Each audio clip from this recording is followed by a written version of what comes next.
Test. Hello, everybody. Welcome. Pike over here. We're gonna look at the TimeChain Codex again. But first, I wanna show you guys. I got a new mic. Right. I'm gonna show off a little bit. So yeah. So this is the new mic I just got, and I think it's a Zing U basically. and yeah, so that's the name, and very nice. And I'm gonna show you another picture. That's that over there. So wonderful. But what I'm coming here to do is more. I'm gonna go over the time chain codex. So, and I'm gonna explore more about it. Um, the time chain codex is like something a project developed by some Bitcoiners. It's basically they just you know receive the genesis block of the first intergalactic time chain, and Bitcoin astronomy translated into 132 pages Bitcoin sci-fi graphic novel. So yeah, wonderful. It's very cool to look at, and I try to all are created by AI. Okay, everything, all the design, everything is all made by AI. So yeah, so this is the beginning of the year. What I like, I'm gonna read a few of those main component of Bitcoin and what I really find inspirational. So you see here, if you are receiving this transmission, greetings. We are broadcasting this block from the heart of the Andromeda galaxy. And there's a galaxy called Andromeda. So and then so you go down, um, go down there. And say to the people of the Milky Way and our ancient homeland of Earth. So you have like the Milky Way, which is our galaxy, and you have the our Earth, right? That's the first block.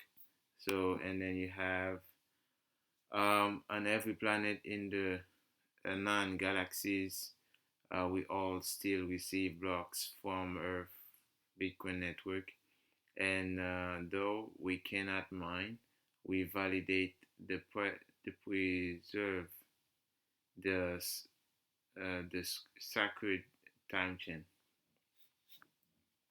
We validate to preserve the sacred time chain. So okay, that's the time chain. You have the image of a year. So wonderful, and we are tens of millions of blocks behind due to the great distance from Earth, and we are currently synced to Bitcoin blocks. That's a crazy number. One, two, three. It's like 136 billion, 900 million 83,036.9.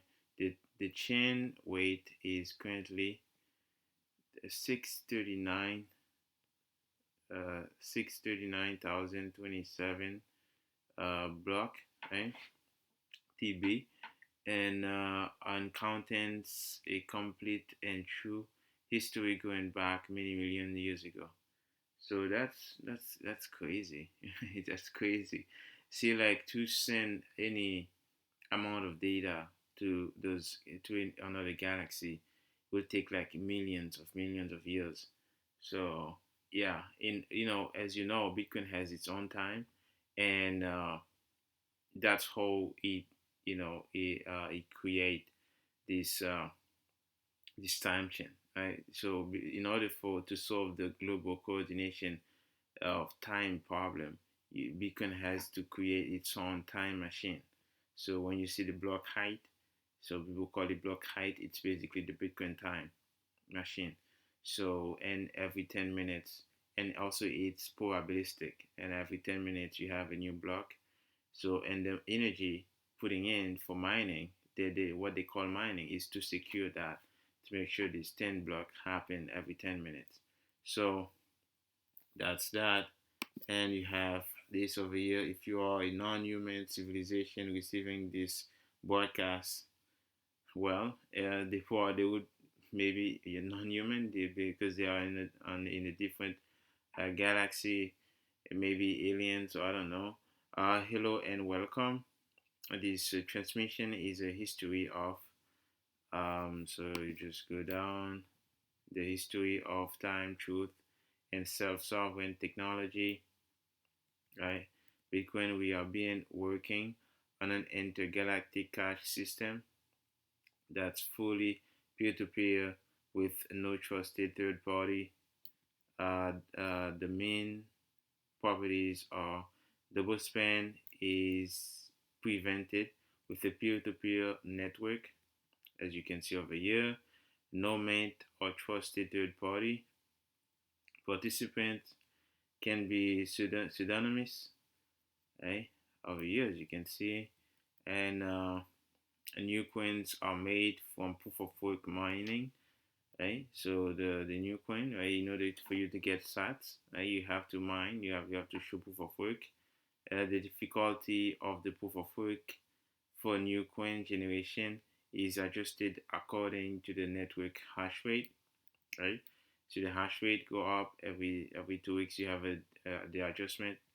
Um, so just to make sure that we have like an average a block every 10 minutes, right? So the full white paper is available as an op return hex encoded message in the last transaction of this block, right? So that's that. And you have the enclosed schematics can be used to build computers that will connect to the intergalactic time chain. So you have I'm gonna read that again.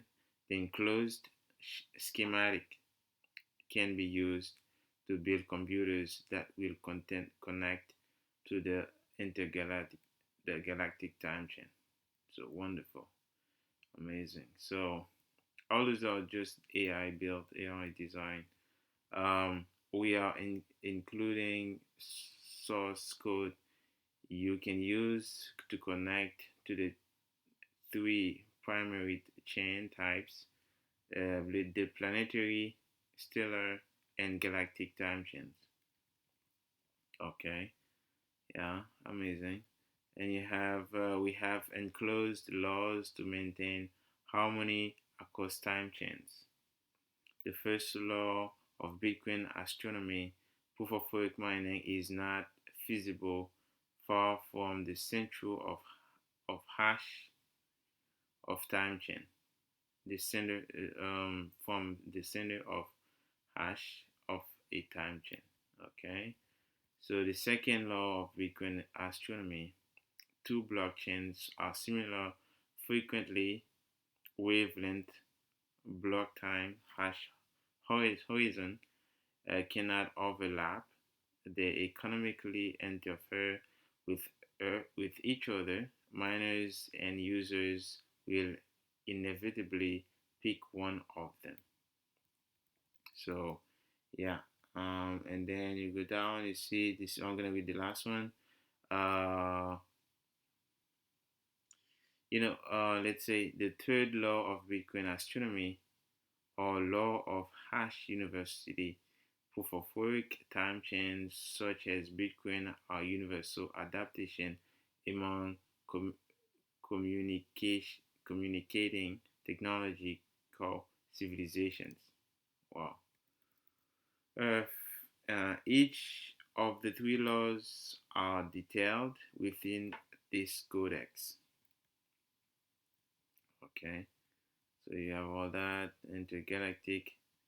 So very wonderful, very nice, and I'm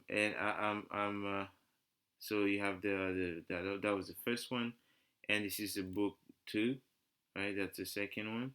So I'm gonna leave it there for now. And right now I'm gonna go to the real to the our world. I'm gonna go to check it the price and look at the hash rate with you guys and check in a few things. But I really wanted to show to go through the time chain codex, the first book, and then the next episode I'm gonna check the second. So I'm gonna make this as a show beside the toxic talk that I do every morning going to work. um, yeah, so it's very amazing. So many things are negative in the world right now. So why not come here and just just travel to space and like just make your mind think something different, right? I know it's a novel. It's it's not like it's just more like science fiction, but who knows, right? Who knows what can become true tomorrow, right? So, anyways, um, what did I have to show you guys again? Let's look at the price. Yeah, as you can see, the Bitcoin price, and you can see it's hovering on the blue, like dark blue over here. So very, very, very amazing those prices. I mean, like when you're a Bitcoiner, you really understand what Bitcoin is. When you see those prices, it's like that's so much an opportunity for me to accumulate. You can't wait to till you get paid and just do your paycheck and half your paycheck into it. So that's how we see it, right? But when you're a newbie, you always expecting the price to grow, to boom. You want to go to the moon and stuff like that. But when you are like really understand it, you feel like, hey, I can't get enough, right? So, anyways, that's that.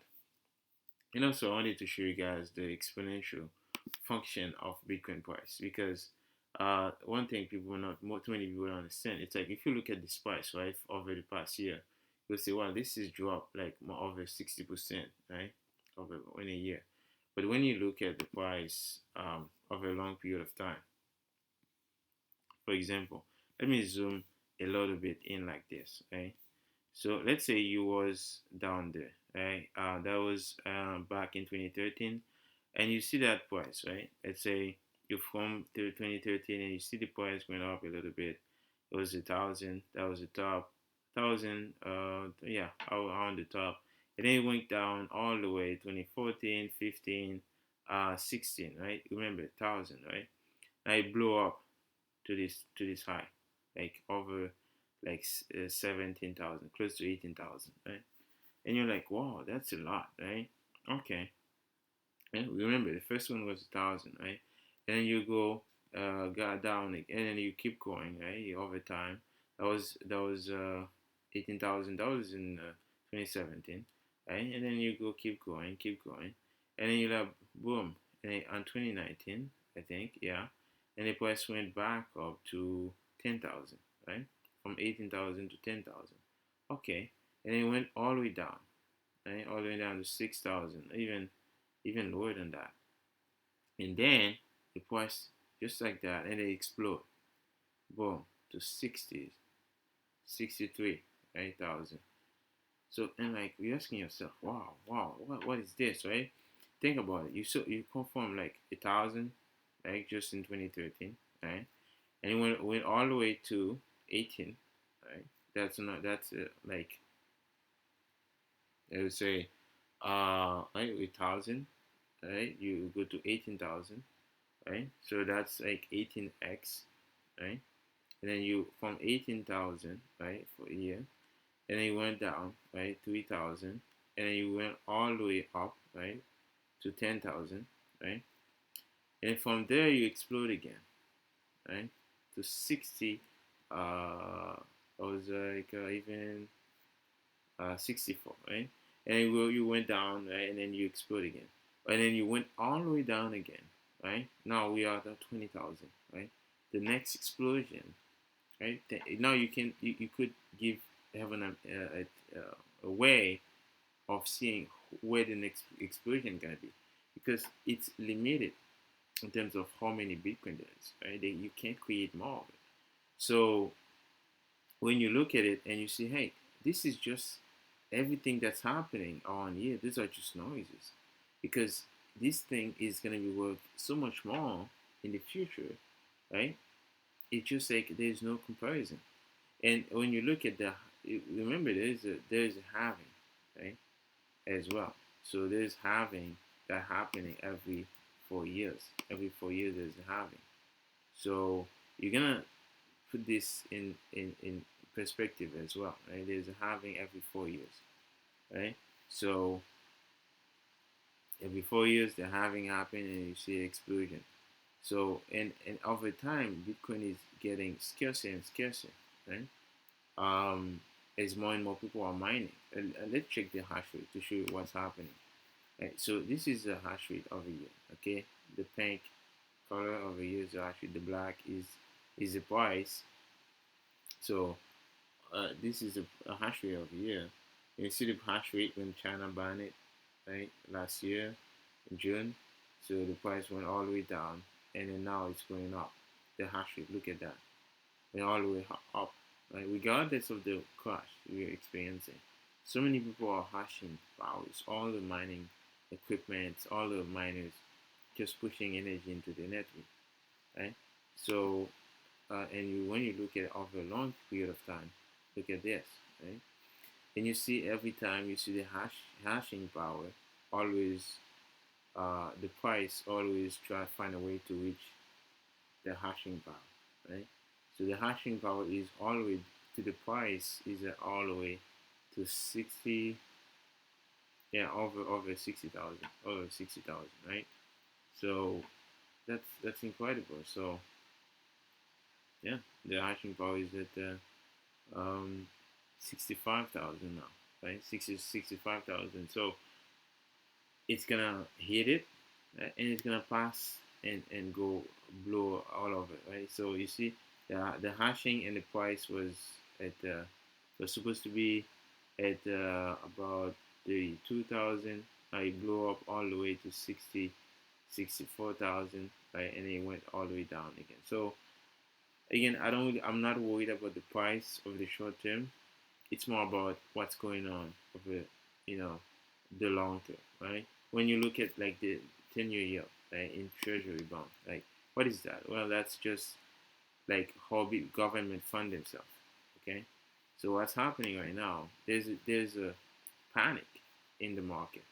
You look at the funding from governments, right? The 10-year yield, the rate used to be at like the high was 0.6, right? 0.6. That was the date. That was July 2020, right? So now look at this. Now that's 4.1%, the rate on the 10-year yield. So government have to pay much more for their debt, right? If you put it 31 trillion, right? And you put at 4% a year, that's over $1 trillion a year just for interest. They would have to pay on their debt. How sustainable that is? You have 31 trillion and you have to pay 1 trillion just for interest. If you double that interest like to 8%, that's over $2 trillion of interest the government gonna have to pay. That's discounting UK, what's happening in UK government, right? So what where do you hide your money? Where do you hide as a family? Where do you hide? Where do you save? You tell me, right? So that's the point here. That's the main thing here. That's what I'm trying to educate more and more people. That's why I'm doing the Toxic Talk show. Education. I'm just building this bridge, and more people can have this, lifeboat. They can secure them, save themselves from what's coming. Because I used to listen. I'm listening to Greg Manarino. He's saying, "Hey, if when this thing crash, if there's a meltdown in the debt market, hey, you're gonna have like pandemonium on the street. You're gonna have like blood on the street. Like I'm talking real things, because grocery store is not gonna have enough food. It shut down. There's not enough.